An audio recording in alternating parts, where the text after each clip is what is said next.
Shut up! I just wanted to say hi to that. Shut up. Face the wall. Turn around. Turn around. No sudden movement, sir. Give me your hand. Give me your hand. Yeah. And you weren't really sparring. You were fighting. We were fighting all the time. And just guys getting dropped all the time. And that was just the kind of gym that I was in. But this wasn't a real fight. He was pulling punches. He wasn't giving it his full effort. Joe Rogan responded to reports surrounding Jake Paul and allegations of scripted boxing matches with clear concern. He emphasized that no achievement, paycheck, or headline is worth risking your life. Rogan warned that boxing carries real, permanent dangers and should never be approached casually or treated as a game. Based on what's been circulating, he suggested that Paul needs to seriously reassess his choices before returning to the ring, stressing that chasing attention or money through high-risk fights is never worth the possible long-term consequences. You have probably seen some of the controversy he's been taking. Joe Rogan stressed that boxing is an exceptionally dangerous sport and that competing without caution can lead to serious, lasting consequences. He also warned that taking part in illegal practices or pre-arranged fights could expose a fighter to significant legal trouble on top of the physical risks. Because then you can't think, you can't do things, you don't know what the fuck you're doing in life. It's like literally everything is the quality of your ability to think. Nikisa Badarian has publicly stated that neither Jake Paul nor his team were involved in any improper conduct or attempts to influence the outcome of the fight. He addressed the rumors circulating online that claimed the bout with Anthony Joshua was prearranged, calling those claims completely untrue. According to Nikisa, some of the online speculation went as far as suggesting there was an agreement preventing Joshua from stopping Paul, which he described as absurd. He explained that Joshua fought freely and decisively, without regard for any supposed arrangement. Nikisa emphasized that Jake trained seriously, competed under real conditions, and accepted genuine risk inside the ring. He also confirmed that legal steps are being taken against individuals spreading what he described as false and damaging narratives. For Nikisa, setting the record straight is essential to protecting the reputations of Jake and his team, making it clear to fans and critics that the fight was legitimate, unscripted, and that any suggestion of a fixed result has no factual basis. I've seen the script, rigged, this, that, and the other. Do you think now, at the very least, that talk goes away? Broke his jaw, went in there against Anthony Joshua. At the very least, do you think that you guys can move on from that? Like, that won't follow you? No, I don't. I actually, our lawyers are actively going after a number of people. One who claims to be a lawyer himself online. I don't remember the name or the handle, but it was something that had like 200,000 likes. And basically this post said there was an agreement for AJ not to knock out Jake, but AJ disregarded the agreement and decided to not get his payday, but knock out Jake Paul. So it's pretty astonishing what people say. Your dear friend Lou DiBella, saw him put up a bunch of ridiculous things and even said, Nikisa, go ahead and sue me, but this wasn't a real fight. He was pulling punches. He wasn't giving it his full effort. And so for the people, again, just to clear this up, because I asked Eddie this question, I'll ask you the exact same question. Once and for all, was there any sort of arrangement as far as it should go this many rounds? Because that's the one that I've heard. Oh, Anthony agreed to 3 rounds, 4 rounds. Can you tell us in black and white if there were any talks of any kind between the network, the promotion, the fighter?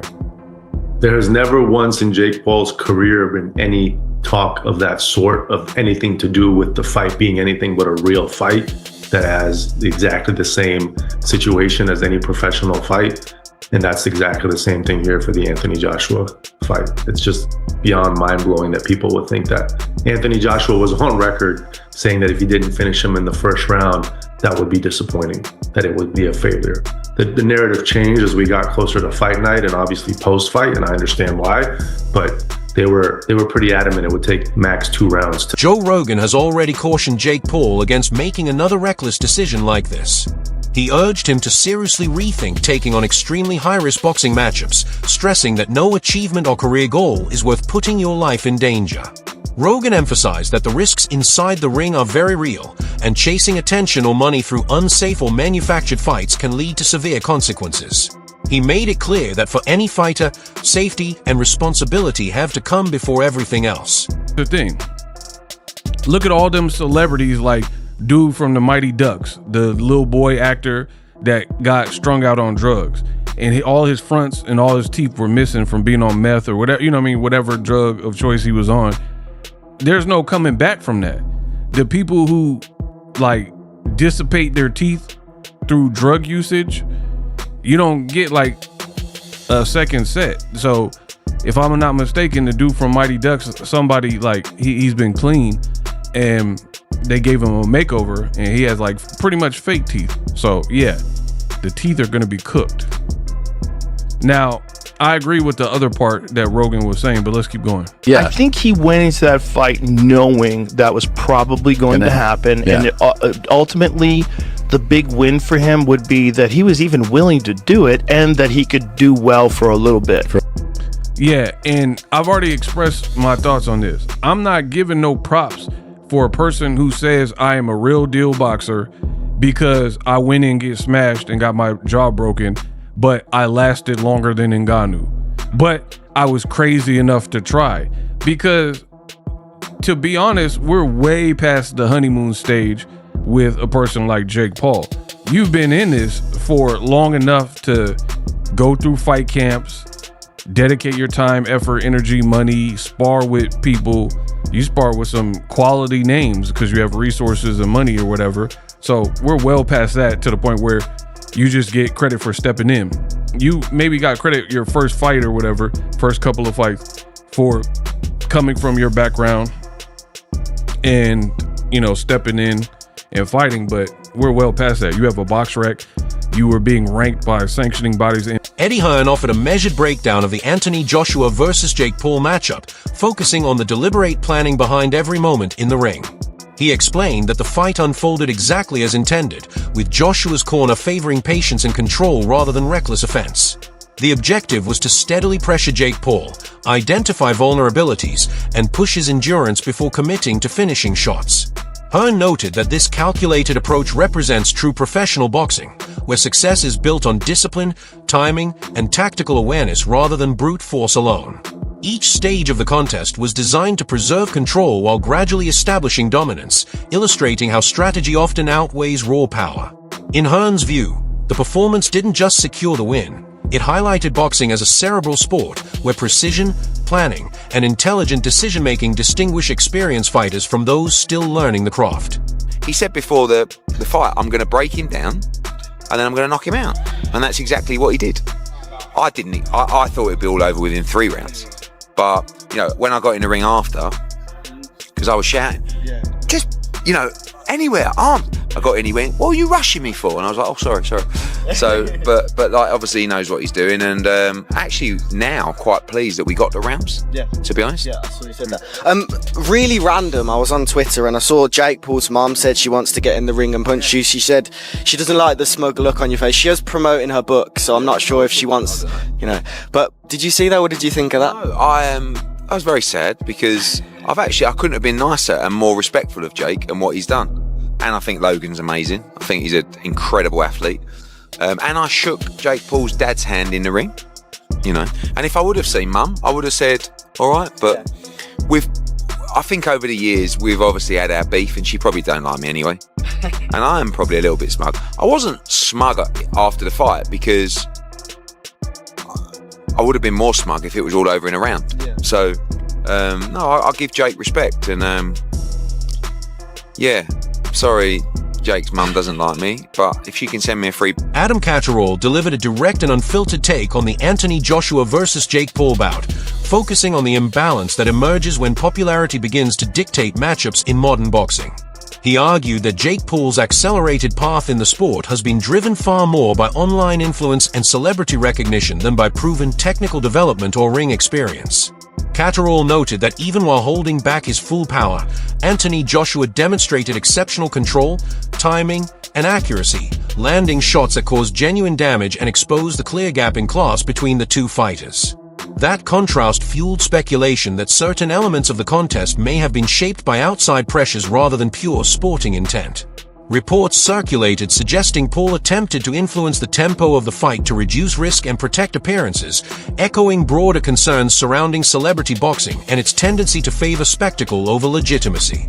Catterall's assessment highlighted how hype-driven events can blur competitive standards, shifting focus away from skill, strategy, and the traditional principles that define professional boxing. My own credibility, I've got to knock you out, but I've got to try and knock you out where I'm not hurting you as much as what I could if I unleashed. Yeah. And with the punch you said that he landed, it's not his best punch, It's his an arm most punch, powerful mate. punch, It's an right? arm punch. Yep. And he's shattered his jaw in 2 places, right? So Anthony Joshua gets his 70 million, whatever it is.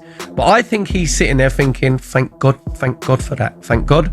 On a human level, I've come out, all right, I've sort of, not reputation, but I haven't hurt him as bad as Mate, what I could have. There should be an awful amount of people breathing a massive sigh of relief. Anybody that put that fight together, athletic commissions, like you Well, said. it wasn't a fight. No, it wasn't at all. Like you said, it was a prize Yes. fight. It was an event. If Anthony damages him, he's got to live with that for the rest of his life. Absolutely. That's a lot of stress to deal with, you know what I mean? So I'm sure he's bleeding in the side of relief. The team that have put him in there, that have negotiated that for him, but the authorities that put that on and commissioned it as a proper boxing match, I've no doubt. Does that go on his... Because Yeah, it's a professional boxing do you know what? If I was Anthony Joshua, I would be saying I don't want that on my record. But for the credibility of them putting the fight on, they would have said to him, no, we've got to say this. It's been commissioned. It's going to be a proper fight. And I found it. I love my boxing, but I just find the whole thing really, really unedifying. You said about get followers. You mentioned Tommy Fury. Tommy Fury is nowhere near his level of getting like a British title fight or whatever. Nowhere near. So it's basically he's like beat Jake Paul. Right, oh yeah, sorry, yeah, beat Jake Paul. But so but what I'm saying is that that's the 100. I stand by that, and I think Tommy would admit that. You know what I mean? To become a British champion is a very prestigious thing to do, and I think he. Sam Jones gave a blunt and unfiltered response to the Anthony Joshua versus Jake Paul matchup, saying it was difficult to watch, not because of violent exchanges, but due to the obvious technical shortcomings on display. He noted that Jake Paul struggled with core fundamentals, including defensive positioning, effective footwork, and reacting on time to Joshua's combinations. These recurring issues created a persistent imbalance throughout the fight, making the gap in experience and skill impossible to ignore. Some observers felt that certain moments appeared overly controlled, almost as if the flow of action was being carefully managed to limit danger for both fighters. While acknowledging the effort Paul has put into training, Jones suggested that the mismatch in ability and ring awareness, combined with perceptions of guided pacing, resulted in an uncomfortable viewing experience for fans expecting authentic competitive tension. The bout, in his view, highlighted the dangers of blending celebrity-driven appeal with professional-level boxing, showing how spectacle can overshadow skill and credibility, and leaving audiences questioning the legitimacy of contests where entertainment and competition intersect so clearly. Anthony Joshua knocking out and breaking Jake Paul's jaw. Just talk to me right now about the fight itself and then we'll break it down. Bit of a crap fight, if we're all honest.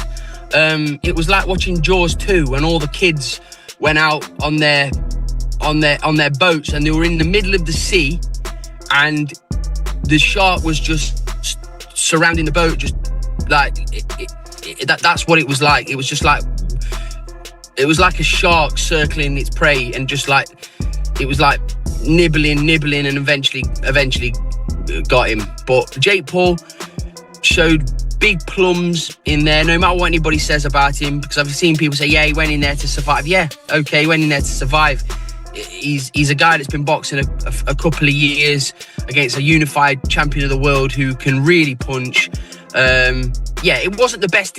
It wasn't the best fight. It just wasn't the best thing to watch, was it? Like it was just, it weren't great. I just want to see now Tyson Fury against Anthony Joshua. I think at the stages of their careers they're at, AJ and Tyson Fury, we don't need to see interim fights, Andrew. We don't need to see interim fights because they're just potential banana skins. We want to see two of the best heavyweights of this era going at it. In the aftermath of the fight, Luke Thomas stood out as one of the more skeptical voices, pushing back against the praise Jake Paul received. He stressed that sharing a ring with a world-class fighter like Anthony Joshua shouldn't be applauded without serious examination. Thomas argued that the spectacle surrounding the event distracted from the real dangers involved. Some observers pointed to Paul's confidence before the fight in certain moments inside the ring as reinforcing rumors that he attempted to influence how parts of the bout unfolded. Thomas cautioned that glorifying these kinds of matchups risks setting a troubling standard, where the boundary between entertainment and legitimate competition becomes increasingly blurred.